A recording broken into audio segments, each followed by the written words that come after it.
from the advent of musical expression, there have been seasons, times, epochs, eras where what music meant to people was fundamentally based on the musicianship.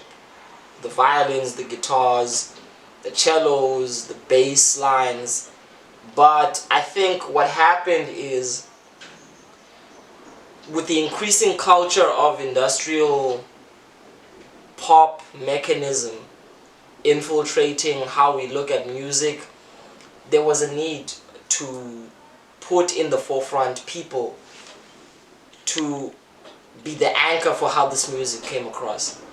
And I think the era of the songwriter steps into that dynamic. I think, from my own research, that when we look at music from the early 1950s with the Mozarts and things like that, we're seeing a transition from music being appreciated on a level of its impact sonically to it being centered on individuals.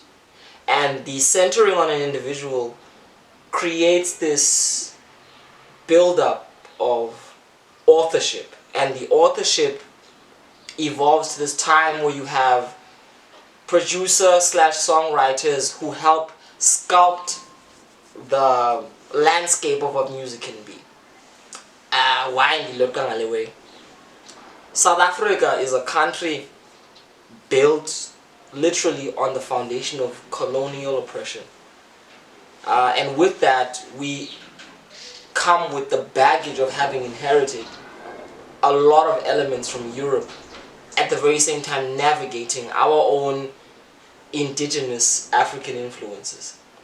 And the most famous, notable historical impact is Enoch Songtonga, who wrote a beautiful song called Imbube about, metaphorically speaking, the lion, but on a deeper level, the fight and the resilience of African people to be like a lion.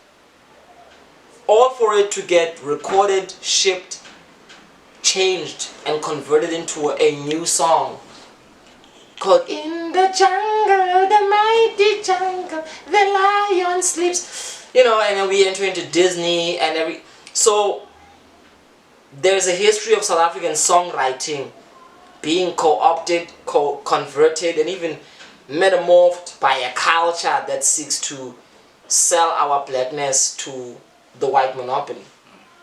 My question in thinking of all of that, Isaac, is where is the state of African songwriting right now? We come from a country where during apartheid our greatest songwriters were not even in the country.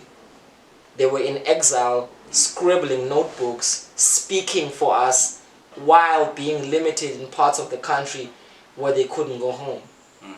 Parts of the country that gave them a privilege to navigate freely and explore their musical capabilities, while at the very same time not being able to interact with their own roots. You know? And I think we take that for granted. To a legacy where when the gates opened in 94 officially to enter into the so-called new era of South Africa, the tradition of South African songwriting was more optimistic. You know, we had people looking forward to a future. At the very same time, we had abantu abafana noLetambulu and Kaifa Semenya saying it is not yet uhuru. You know, we had abantu abafana Brenda Fassie interrogating whether or not the dreams of a black president were valid, or we needed to go beyond that. Now we're in an era where the struggles don't feel as overt as they were, because, you know, they're not coming from a place that is massively constraining. South Africa now takes the guise of a liberal country where really the reality of people is still pretty much in the same predicament, if not worse, even though the leaders are black and the policies feign like they give more freedom. The development that has come has also simultaneously come with a lot of limitations on the people. So without making it too socio-economic, the art aspect of it. Where are we right now with South African songwriting? What is the current present moment really showing of where our country is, and where is the possible future? What are the right things about songwriting? Basically, mfethu ndifuna sincokole about ukubhala ingoma and the importance of ababhali bengoma. I'm talking to Isaac Wilson. He's been here before. Producer, writer, songwriter, rapper. So I do think that I'm sitting with somebody who is expert enough for us to have lencoko and talk upon something that I think a lot of people don't realize is super important to how pop culture swings and sways. Because I have a theory. Before we talk about this, I think the greatest pop songs have been written by songwriters who understood the importance of the balance of entertainment and social responsibility. Let's go into it. Isaac, what's up? What's happening, bro? Yeah, wait, man. I'm good. There's a word that you just said that I marked. Limitation. What are you what constrains you? At that time, our people within politics, because politics we can't stray away from.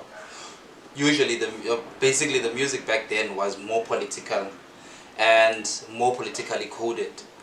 It was praising a black family, family unit. It was always encouraging us to be better people. It was pointing out the things that are happening in society and whatnot. And it was music that was actually going out there, in which is why I appreciate the gatekeeping that basically happened around that time, because the stuff that would have been done that could have maybe killed everything was maybe gate-kept, or maybe the people didn't have the necessary opportunities, and the people that actually had the talent to actually do what was the objective at the time, we were in unison with regards to objective when it comes to people that represent us as black people in whatever respective art that we do. Now, it's a free-for-all. Our country is always trying to see, okay, now we have a lot of gospel, okay, what about those guys that are doing that sound, and there's yakhala nazo, but so young, and then we have to focus on them now. Okay, gospel, please park, let's go there. We're not looking at what is serving us as a people and then putting that forward. We are always looking for what's being suppressed so that we can lift that, but at the same time I'm training from the one that is right at the top. So it ends up being just a level playing field between the bull and what's good for us. So now that's why there's oversaturation of lackluster material and passive music that people are going through, because we are not necessarily fighting the same struggle. Back then, the common goal was for black pride, because that's what we were stripped of. Limit. Our limitation now is not black pride. It's surviving. We just want to survive. So, thinking about now the betterment of the next door neighbor is harder than what it was back then. So that's why we'll basically look for something that is just going to pacify our current problems so that we can get to the next day. So that's why you'd find that people are listening to music that does not necessarily mean something compared to music that basically will build them, because they're not in the business of building themselves, because what they're trying to do is just survive. They're just trying to get to the next penny. Yeah. So that's why I feel like it hasn't decreased. We have a lot of good writers, but now the good writers were making music that would be now it wouldn't be pacifiable because they stick out, the beat takes second, like it basically covers what the writers are doing. But now there's not a perfect balance now, and because people want that bass to knock, they want that piano to kokota, and now you're out here now trying to liberate us. Why are you trying to liberate us? Say you're wasting our time. We need someone else that is just gonna say one word and just keep it there, and then we can move on. Yeah, so I feel like that's where the current problem is. Sure. But I do think that people listen to good writing in isolation, but they just don't speak about it because they will be seen as that guy's woke, that guy's, do you understand? I don't know about that, Isaac. I don't know about that because I think with songwriting, it is not so much the overt need to teach or to inform. I think really good songwriters know how to make the most profound messages sink in without people feeling like they're being spoken to. The songs and the beat happen in such a clear unison that they linger in the people's minds. I would even say today acts like Young Stana show that piano is capable of a consciousness that analyzes why we groove. Amos, you know, why we are in the places that we buy alcohol to drown our own sorrows, which in the end really just kind of gives us into capitalism, whilst kind of navigating a spiritual sense of escape through a substance abuse or substance use. There's always been, I'm not one who feels that songwriting is some kind of overtly pedantic thing. In other words, that it tries to teach. Good songwriters don't try to make people think.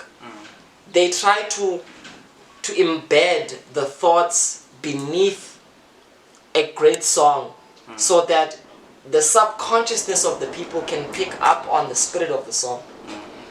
And as a result, I think in kind of your explanation as you go through with it, key points where I think I differ is I think South African songwriting over the years was, I do agree with you with the fact that the change in the politics, this idea that we are now free, did, you are very right, shift us into a place where we are expected to feel that everything is possible. But I think where that expectation set up a recipe for the worst because the structural and policy setups were not there to make everything possible. And as a result, when a lot of what was foreseen for the Rainbow Nation fell apart, we were there to witness and feel it. And I think the songs that were there were also expressive of the times. You know, people might look at simple songs like Ngalagata. There's a reason why Ngalagata is so resiliently everlasting. It's not that it just feels good to dance to it when you're happy and the Springboks are winning. And why is Ngalagata such an important point of South African black joy or South African joy? Why is Sister Bettina such a core important of South African joy? These songs epitomize a sense of victory and a sense of being carefree. The lyrics in Sister Bettina literally go, sidlubusha bethu, sijayiva nabantwana, khono zolahla. It's a series of events that are set in this context of ecstasy, where we let ourselves go. Sidlubusha bethu, we're not afraid to dive in the moment. We're not afraid to lose our morals. Perfectly put. Yeah. Because maybe our morals are what are holding us back. And I think Sister Bettina perfectly encapsulates that. That losing our morals is not the worst thing possible. In fact, it often is the best thing. That when we lose our morals, we get to see what lies outside of them. Ngalakata as well. Mandoza often wrote songs for the young black boy. You know? Umuntu omnyama akafuna ubona umuntu omnyama esiya phambili. Hlonipha life boy, hlonipha impilo boy. Ugodoba, uyinkalakatha, uyithonado. All metaphors for you the shit. And I think Mandoza was very conscious about who he was writing for. He was writing for people that felt like they were nothing. And so he knew that in his music, if there was anything he had to do, is make a young, poor, black, in fact not even young, just a black, poor person feel like deep down inside they have the potential to be the most powerful thing they can be. And this is why, last note, that song is resilient. Because now, what Mandoza wrote for a particular audience is now being expressed on a level that is nationally relevant. Then Galakata becomes the Springboks. And this is what I think is missing in today's songwriting. There are very few songwriters in our time who write songs to really empower us. They're too busy trying to figure out what beverages to sell, what brands to be aligned with, what bitches to go after or men to go after. That the effort of saying, as an artist, I have the influence to make other people who are not in a position that is privileged as mine feel like anything is possible for them. I think that's what was severed between the 90s and the advent of the new millennium into the 2000s that we are in right now. Is that modern day South African songwriters, for the most part, have divorced a sense of empowering the everyday person.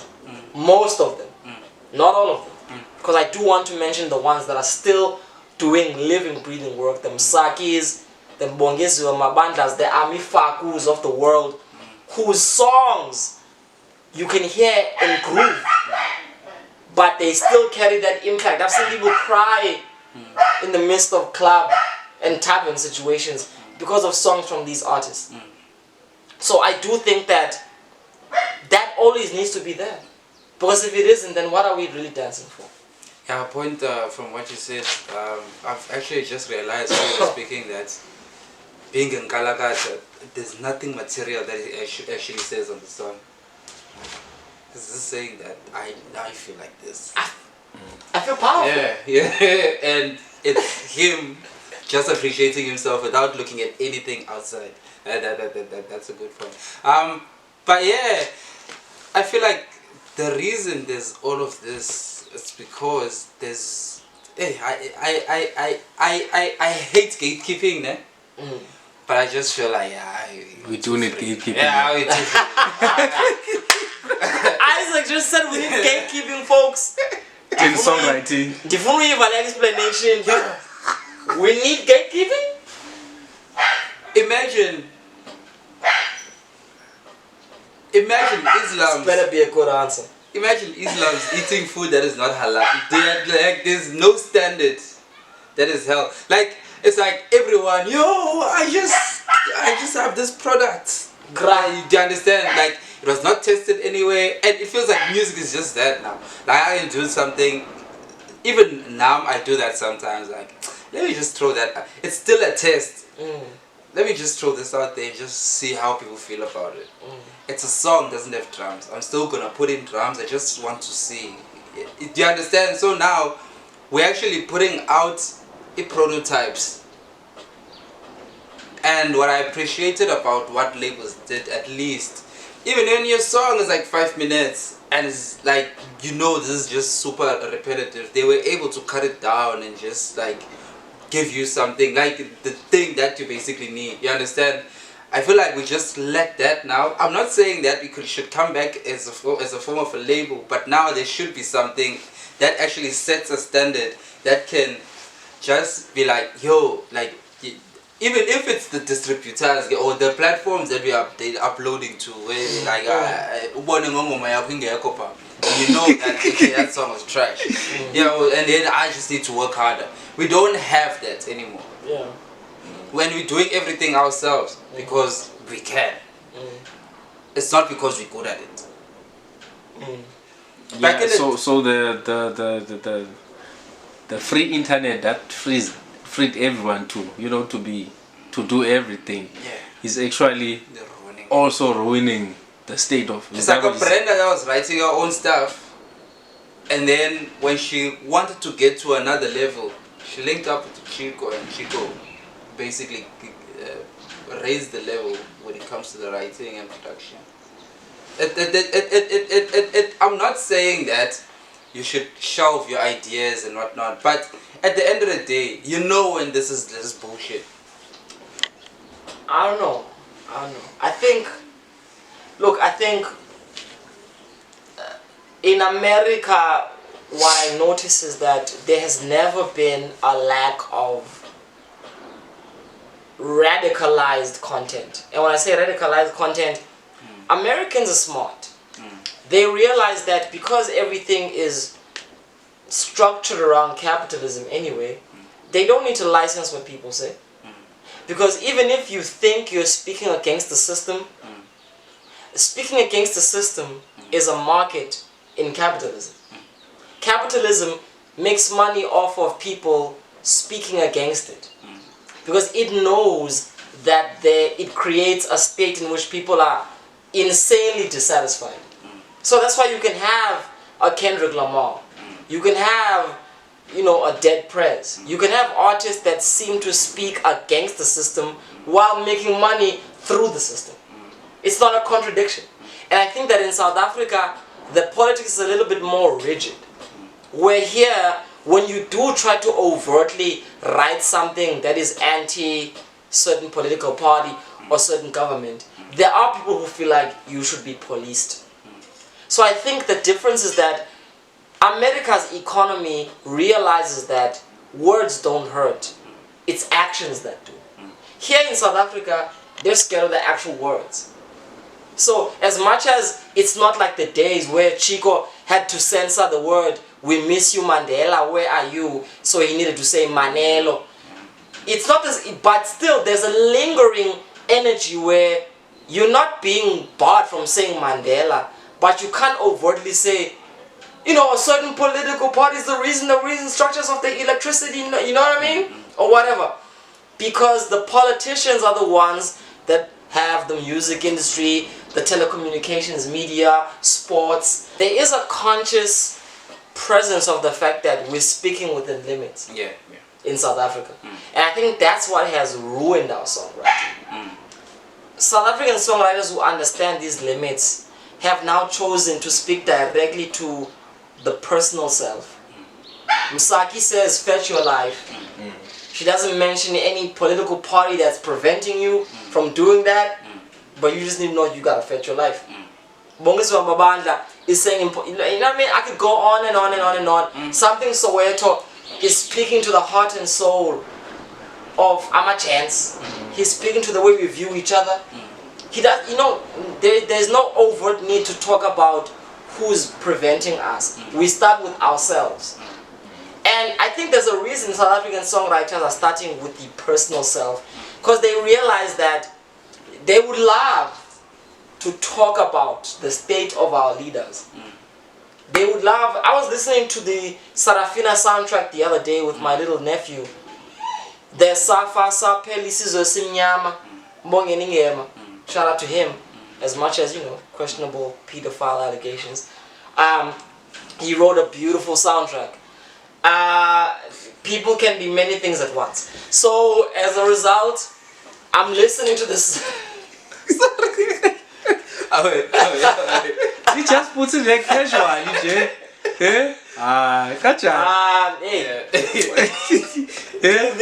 He's also many people in it once. We all are.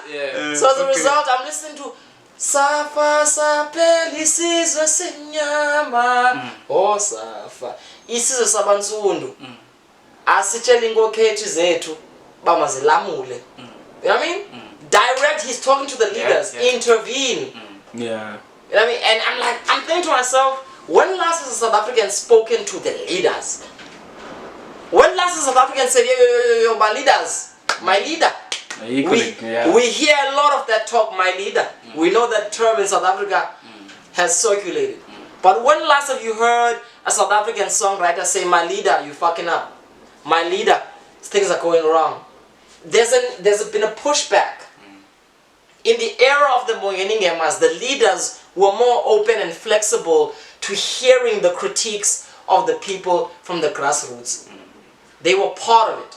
Nowadays, there is this capitalist divide between leaders and the people, where the songwriters realize that I can't just write a song that I know is dedicated to the president, is dedicated to the cabinet, is dedicated to government at large, because this song might not even be fucking played because of who it's specifically talking to. So I'd rather just talk to the people and their own souls. So I think that's one of the first things that's killed our songwriting, is that we live in a country that's made it hostile to confront your leaders, because you're afraid that if you do, your song might not make the light of day. So you're saying it's only because that only happened 10 years. Yeah, I think his tenure was not the reason it happened. His tenure exacerbated that process because it brought about a moment where people felt like you couldn't directly penetrate into the role of speaking to your leaders without risking your money. So beginning with that administration, the Mshiniwam administration, into this administration that we're in today, even previously. But actually we had artists that would like we had a lot of songs around that time. Now give me one example. Because we're talking about songwriting, so let's okay. Let's give some receipts. That's not gonna. Because I remember there's a song a professor, and that's after the Vavi situation. But it's subliminal. That's my point. He actually says it. No. But here's my thing: is that it's critique. Yeah. But we had no Trevor Noah that were. Have you heard a Trevor Noah joke about our current president? Because Trevor Noah is not in South Africa anymore. He did a tour this side. No, but here's one thing. Okay, just to dwell on that. Trevor was speaking to a South African audience during Date Walker 1 and 2, so forth. So his comedy before was based on the South African atmosphere. But the moment he became Daily Show host, he was international. So I don't think Trevor had the privilege of focusing on a particular country, because now he's a global superstar. So I don't blame Trevor. I'm talking to all of the artists who still have the opportunity. Let's talk about Burna Boy as an example. A Nigerian who chooses to subliminally redirect very important moments to his own country. If people listen to Burna Boy's biggest hits, and countless of others, Bangot, he is literally weaving together the escapism that people have to be themselves, simultaneously with the limitations that they get from their government. If you listen to Burna Boy's lyrics, there's this balance of what we want in the context of what is possible for us because of the state that governs us. So I appreciate about Burna. And he won't say it overtly, obviously, but he realizes that he has an opportunity to say these kind of things. So I think South Africans are a little bit more shivered when they write their lyrics. They don't have the audacity to even insinuate. You know, you don't have to say, Cyril Ramaphosa uyasinyisa. You can literally, you can say, no, you're creative. You can talk about the president, the minister, without saying their name. People would know. People knew. People who Chico was talking about when he said Manelo. But there is a tide that is actually turning now. You see, these elections that are coming now are going to this. Like the music that is coming out now, it has a bit more writers. I don't want to lie. There's more writing in the music. Receipts. Come on, give me names. No? There's Kusela. There's okay. What's the song? Yeah. When I go, I'm not gonna be able to, because I'm just listening to easy hip hop most of the time. Right. Cool. Yeah, so it's all good. Yeah, but there's the Kenji project as well. Like he was not addressing he was addressing like writing. Come on, eh? There's more projects now that are appreciated that have to do with writing. There's a Aries, which is basically a highly a selling album, which didn't sound like it had any hits compared to like an I Love It Here and whatnot, but he had basically made more streams than the other album in 1 week. You understand? They appreciate Casper more now for the Solomon album compared to his other albums that had like hits and whatnot. So there's a tide that is actually turning now when it comes to people appreciating songwriting. Look, you understand? So yeah. You can here's the one thing I will say. I don't think songwriting. I'm not here to make the argument that songwriting is dead. South African songwriting never died. I'm here to say South African songwriting has been pacified. Oh, yeah. South African songwriting has been highly commercialized more than before. Because I do think that you'll always have songs where the lyrics relate to where people reside. I've made the argument that Sim Dope is more than a song about AKA's best friend. It's a song that epitomizes everybody who has aspirations to succeed. When you say to people, hands in the air if you've been broke, you know 90% of that club is going to put their hands in the air. And when you say millionaires, that's the end goal. Yeah. By the time you get to the lyric, bring me back to Sim Dope, you had people that hands in the air if you've been broke. Yeah. This is the power of songwriting. Is when you touch experiences that the masses can relate with. Your politics need not be radical, but if you touch the aspirational quality of every person and we all just want to just survive, you know what I mean? You get through to them. And I think for the longest time, our songwriting now has lived on the subsistence energy of survivalism. My question to you is, do South African songwriters who want to be more than that, who not only just want to speak to positivity, but want to speak to reconstruction, who don't just want to say hands in the air if you've been broke, but they also want to say what can you do about your being broke? How can you go out there and start making your money?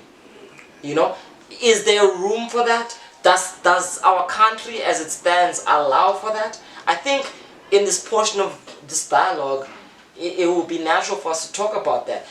Do we live in a country that allows for dissident poetry spoken against its own leaders? Do we live in a country that allows for songwriters to be free enough to question its leaders? Or should every songwriter just be hiding their ambitions underneath positivity, where what I really want to say is revolt, but I'm going to just hold on to work hard? It's possible. It's possible. If there could be less songwriters, it would. Less? There's people who identify as songwriters that can't write. That's what I'm saying. We just need to be honest with ourselves. Look, I'm good at singing, I'm good at rapping, but I don't really know like this writing thing. I can't do it at a high level. Let me just link with someone that can do that and then just do this.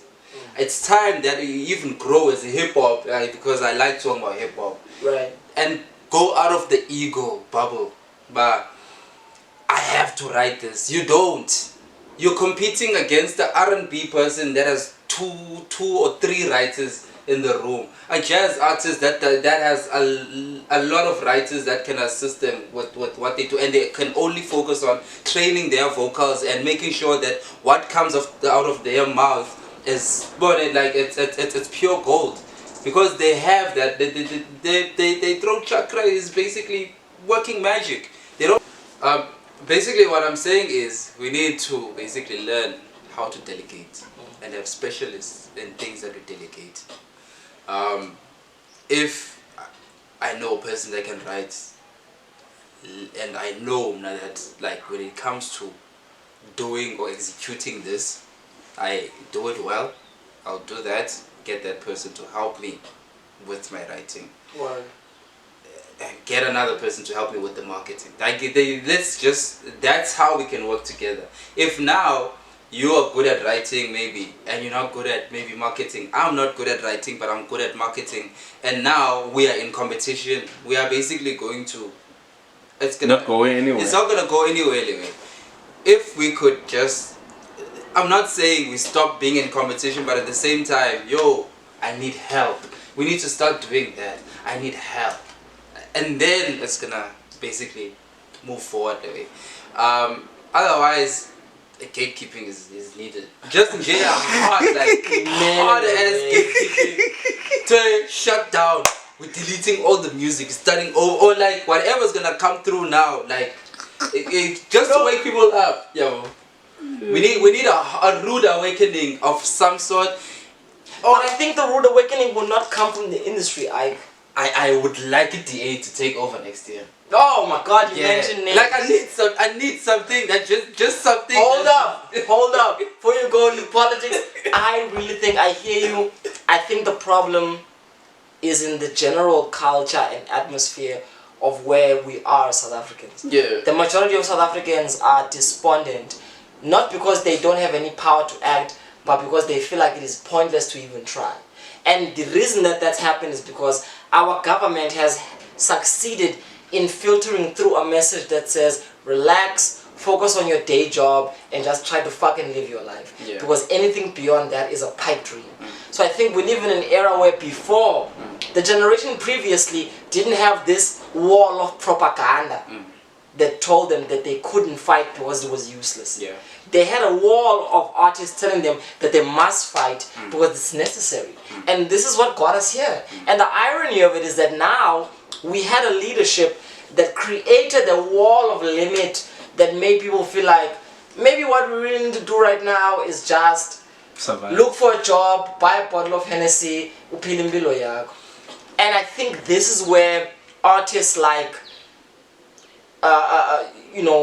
Msaki are so important, because she is doing this in the context of groove, but she's making people think to themselves, could life be just more than getting my job, settling down, and settling for whatever my country tells me I need to be in?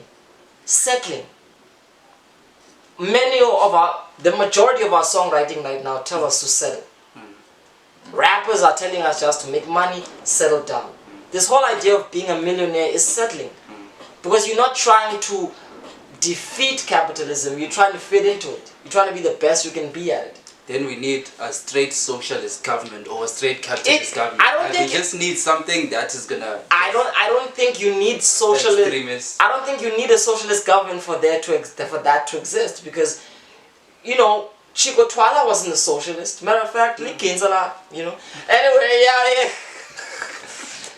These niggas were not really about that, but they felt the need to engage with what was limiting them. Yeah. So to not really be open-winded about it, I think South African songwriting is in a state where artists like MT, who are speaking to the pain of the people, like Sjava, artists like Amifaku. I'm mentioning the newer generation for a reason, because maybe a lot of these names that we're mentioning, I'm 2000, heard about this music, but that's like my mom's shit.